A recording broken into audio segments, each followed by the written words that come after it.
Welcome to One Chemistry. Always try to do your best.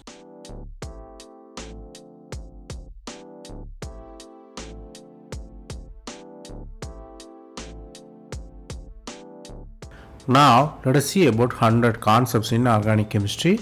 We are seeing it as episode. This is the episode number 31.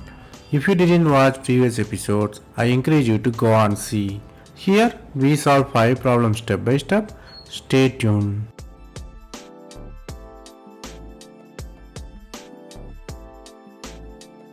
Let us see the first question. Here we have 3 types of dienes are there. Both are conjugated diene. We given name as A, B, C. A contain one tertiary butyl group. B contain one tertiary butyl group but alkenes are trans. C contain 2 tertiary butyl group and trans alkene. They are asking reactivity towards Diels-Alder reaction. It's a diene. It will couple with dienophile. They are asking which one will go faster, which one will go slower. So from the 3 structures you might realize the question is really about tertiary butyl group and the reactivity. The answer is A. Let us see how.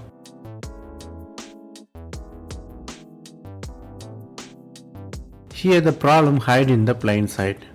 You have to convert all the diene into S form. If you convert A, tertiary butyl will come outside. If you convert B, the tertiary butyl will go above. If you convert C, the tertiary butyl will come nearby. So let us check the reactivity here. Here first let us look at A. A you have tertiary butyl group on the reaction end. So it don't allow the dienophile to approach. So it is a very poor one. Let us look at the C. C you have tertiary butyl group nearby. Due to the steric reason, not even the conjugation will be there, not even a planarity. So not good for the reaction. But when compared to A, C is very bad. The B is the obvious one because bulkiness get away from the group. Moreover, it will populate the diene there. So B will come first, A will come second and C will be the least one. Here the concepts you have to learn here is you have to convert into S form and you have to consider approaching of dienophile and bulkiness of the attached groups.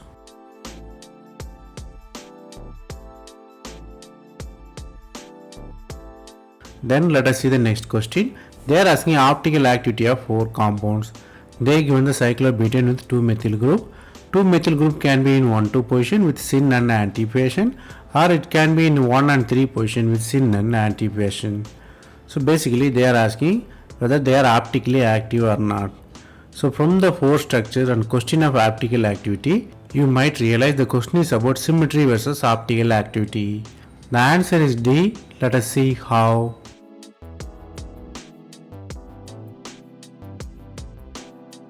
This structure let us draw 3-dimensional way to understand our problem. So we draw into the normal tetrahedral form. So you draw the methyl group in the syn fashion means syn, anti mean anti. Let us look at A, B, C, D. A will have mirror plane. It going through the center. It is a achiral compound. If you look at the B, B also have the mirror plane. It bisects through the methylene groups. Again you have mirror plane and it is achiral. If you look at the C, C also mirror plane is there but diagonally it is there.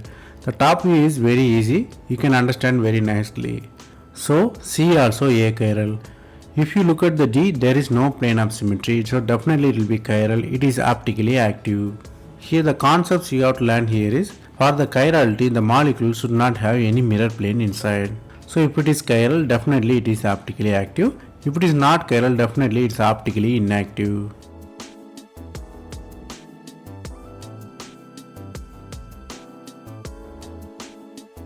Then let us see the next question. The starting metal contains 7-member ring and 6-member ring.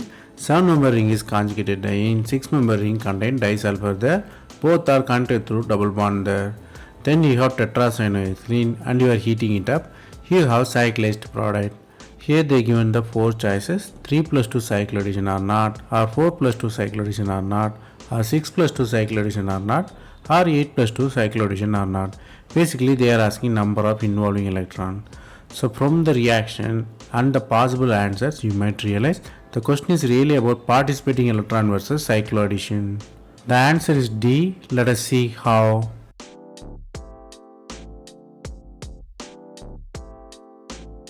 Here you have alkene which is in the conjugated form, you have tetracyanoethylene. So what really happens is you have the cyclized product.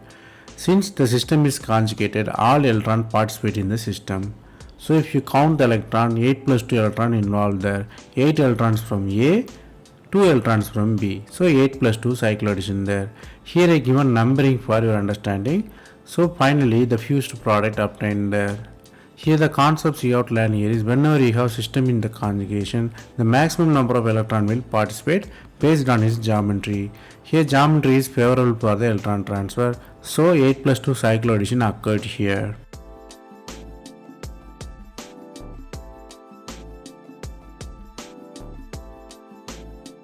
Then let us see the next question. The starting metal is 5-member sulfur containing ring and you have side chain containing alkene. You are reacting with allyl iodide.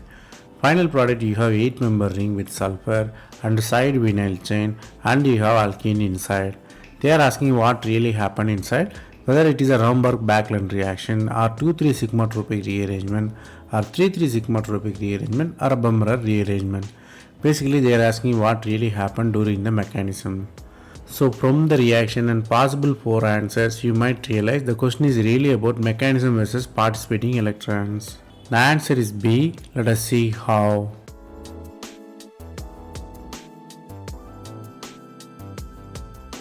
Here you have iodide there which is in conjugation with alkene. Sulfur is the nucleophile there. So what really happens is sulfur attacks the alkene, iodine leaves, you have Se bond there. So iodine eliminated in the system. Next step you are using the base. Base subtract the proton, you have anion formation.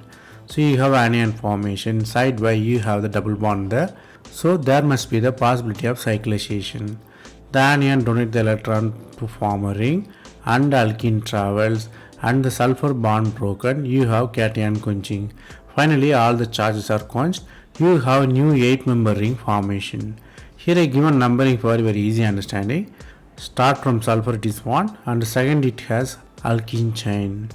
So the rearrangement here is 2,3 sigmatropic rearrangement. Here the concepts you have to learn here is you have to always think of the system which can attack the leaving group. Here sulfur attacks the alkene, it has iodine leaving group. Then you have 2,3 sigmatropic rearrangement, it is very rare in the system. The 5 atoms are involved, you have 2,3 sigmatropic rearrangement.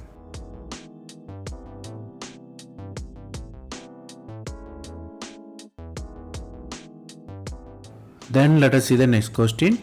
They are asking the synthetic equivalent of acetyl anion. They given acetyl chloride and CH3CN and you have 6-member disulfide ring and you have nitroethane. 4 different structures. They are asking the synthetic possibility. Here from the question of acetyl equivalent and possible 4 structure you might wonder why. Because it will be very helpful for retrosynthesis to create the synthons. Answer is D. Let us see how.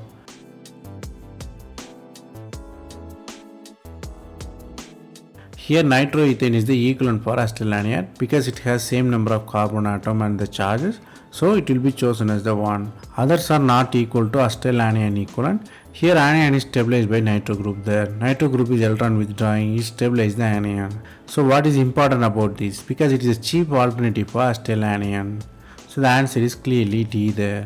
Here the concepts you have to learn here is the synthetic equivalent, important concept in the retrosynthetic method. You are breaking the big molecule into a smaller molecule. Second thing is synthetic equivalent is the reagent that do the function of the synthon. It's mere the alternative, you can call it a substitute also.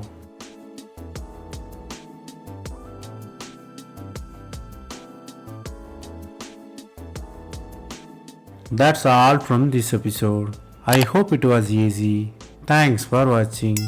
If you have any suggestion, comment below. Stay tuned for next episode.